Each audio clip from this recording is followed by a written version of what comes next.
G'day Spurs fans, Paul Hotspur Hippie here, the only psychedelic soccer show on the internet. Up on the roof, finished work nice and early today. Started early, finished early. Very windy up here though, and I left my microphone in the car. Can't be arsed going to get it. So we'll see how this one turns out. Well, there's a few things happening. The band is getting back together again. Son Heung-min, South Korea, lost, a bit of a surprise. So lost to Jordan in the Asian Cup, 2-0. I didn't see that one coming. I was kind of thinking that South Korea had their name written on the trophy already, but that's football for you. So it's a bit of a shame. None of our, or rather all of our lads are coming back empty-handed, which is a bit of a shame. I'd have liked Son to pick up an Asian Cup for South Korea. Maybe he'll get one more chance. Don't know. Is it every 2 or 4 years this thing? Who knows, man? But I mean, the way he's looking at the moment, he's got at least another 4 years left in him. But I'd like to see Sonny pick one up, and I'd like to see South Korea win it as well, because you know, they are one of the decent teams in Asia, and for them not to have anything, I mean, they've had a close couple of sniffs to the World Cup, closer than England or Australia. So maybe the World Cup will be Sonny's time for a trophy. Who knows, man? That's not a tip. That's not a prediction. Don't get carried away. I know what you internet nutters are like. I saw that Mickey van der Ven is now the fastest player in the Premier League. He got up to a speed of over 37 kilometres an hour, which is ridiculous. To think that he could almost get busted running through a school zone between 8:30 and 10 o'clock, or is it 8 o'clock and 9:30? No wonder I lost my licence last year. I can't even know what times the school zones are on. But to imagine he'd almost get busted doing that is incredible. And I didn't really talk about it much the other day, but I mean, his sprints are amazing. His recovery sprints. It gives us the ability to play at the high line. When you've got a guy like that, he'll at least get in the other guy's way enough for Romero and the other guys to get back. But there are a couple of times where Everton it was like one-on-one. Mickey van der Ven, you're not going to make it. Oh, he made it. So incredible. And he's just going to get better and stronger and faster, isn't he? More savvy.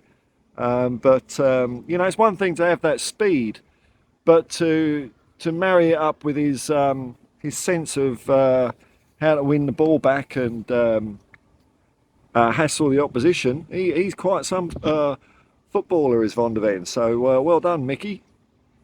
What else we got? Paul Merson's been opening his trap. Arsenal players should just be like firemen. Just sit in a hut somewhere, play cards, play snooker.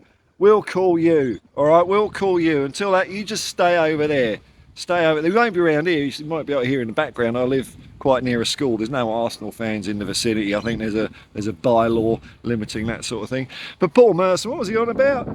Oh, his opinion, he was saying, oh, Brennan Johnson shouldn't have started ahead of Kulu. Well, piss off, Merson. What do you know? You don't even know football, let alone Tottenham Hotspur. You great big lummox. Angel start whoever he sees fit. Angel start whoever he sees fit. And that's regardless of age as well. Because, you know, we've got a young side. It'd be nice to see some academy players come through, but they're not being played because they ain't ready, are they? They're not ready. There's no aversion to youth, though, because we've got one of the youngest teams going in the Premier League at the moment. Now, was there any other tidbits? Not really. The Evening Standard was saying that they're expecting, I don't know, you know, they can expect what they want, can't they? But they're expecting Sonny to be part of the squad for the weekend game against Brighton. And I'm looking forward to it. I think it's going to be a hell of a lot better than the Everton game. We're going to have a midfield back, aren't we? So you know, it might still take a game or two to get back to the way it was. I mean, it didn't take long at the start of the season, really. After the first 45 minutes against Brentford, we seem to be ticking along and just really improving. So, if I was to take a stab, I'd say maybe the same might happen again. Maybe the same might happen again against Brighton. I don't think it'd be a full dodgy half. Maybe about 20 minutes, and then I think we're just going to bulldoze them. We're going to bulldoze them 5-0. And if we do this, win this game, I'm going to be interested to see what all the pundits and YouTuberati say. Everything's so hot and cold these days. It's not just, I'm not just really talking about Spurs channels here. It's just football channels in general. It's entertainment in general, isn't it? Everything's hot and cold. Everything's a crisis or euphoria. There's no middle ground. Despite people saying, oh, they hold the middle ground, they don't. They're so disaster headline ridden. But that's me on my own. I think I did have quite a few nice comments, well, quite a lot actually. Thanks everyone to the video the other day. I think it's just partly my age, partly my demeanour. I'm not of this planet anymore, because every time I turn on the TV, I mean, can you believe it? You switch on a program like, I don't watch TV, but if I was to watch TV, I'd put on a program about cooking, and all I'd see is people fighting with each other all the time and being sworn at. It's cooking, home decorating shows. Where's the crisis in that? Oh no, there's a bloody crisis. So, it's been like that for years, and it gets viewers. That's why TV producers do it. That's why YouTube people do it. It's just not my cup of tea though. So, I am going to be critical of Spurs when I feel like it. I'm not pussyfooting around them, but at the moment, I'm not seeing the same thing that a lot of other people are seeing, and the stats, or what I can see with my own eyes, don't match up with the catastrophes that people are drumming up. I went through it the other day. I'm not going to repeat myself, but that's their style. Nothing wrong with that. It's just I just want to chill out and have some fun and talk football and be silly about Spurs. That's just me though. And if you want to be part of the club, hit that like and subscribe. Because I know I get a lot more people watching these videos than the streams, which is cool. I'm not like beating you over the head with a stick or anything like that. But if you want to know when I'm live, because I never schedule it, I just do it when I feel like it. Hit the subscribe and bell icon. Well, I get it. That can be annoying. Whenever I've done that on my phone, it beeps and it's like, I'm not interested. So, you do what you want. What else? Harry Redknapp had an interesting comment saying Ange isn't a coach, but he's a very good motivator. I agree with a good motivator bit, but I disagree that he's not a coach. I think he's done a lot of coaching, a hell of a lot of coaching, but maybe he doesn't have to do as much of that hands on himself now, because he's got the likes of Dobro Jedinak, Mismo Spremni, lots of other words that my Helvetska is very limited, I'm afraid, and I better not get myself demonetised for saying bad ones.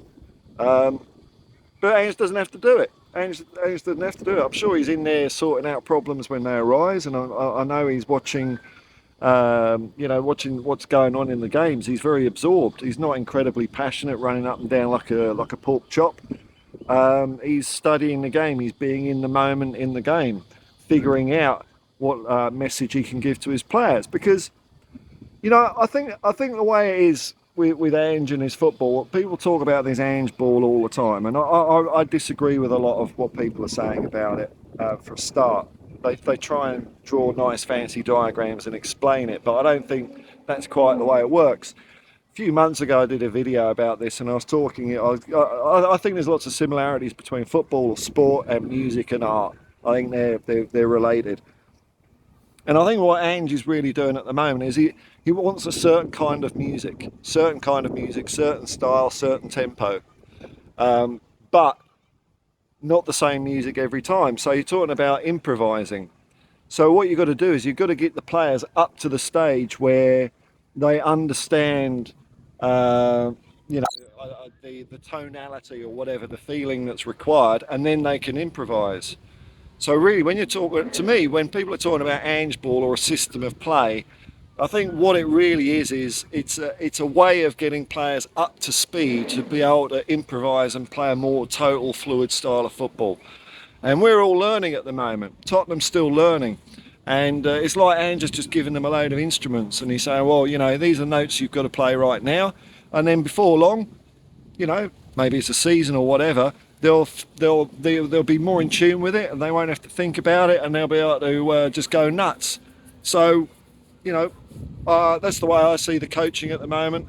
I don't think it's particularly drilled and super strategic, but I think what there's a scaffolding to guide the players to the end result past the need for rigorous drilling, I guess. I don't know if I'm making sense there, but nuts of it, bolts is they're learning instruments at the moment, which don't mean they can't play a tune.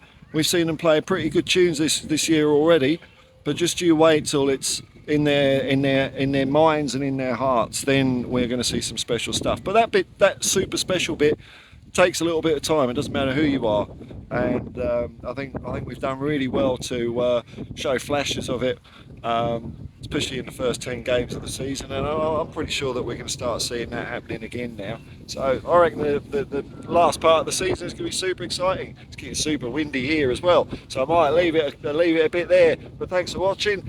Peace and love, man. Peace and love, and come on, you Spurs.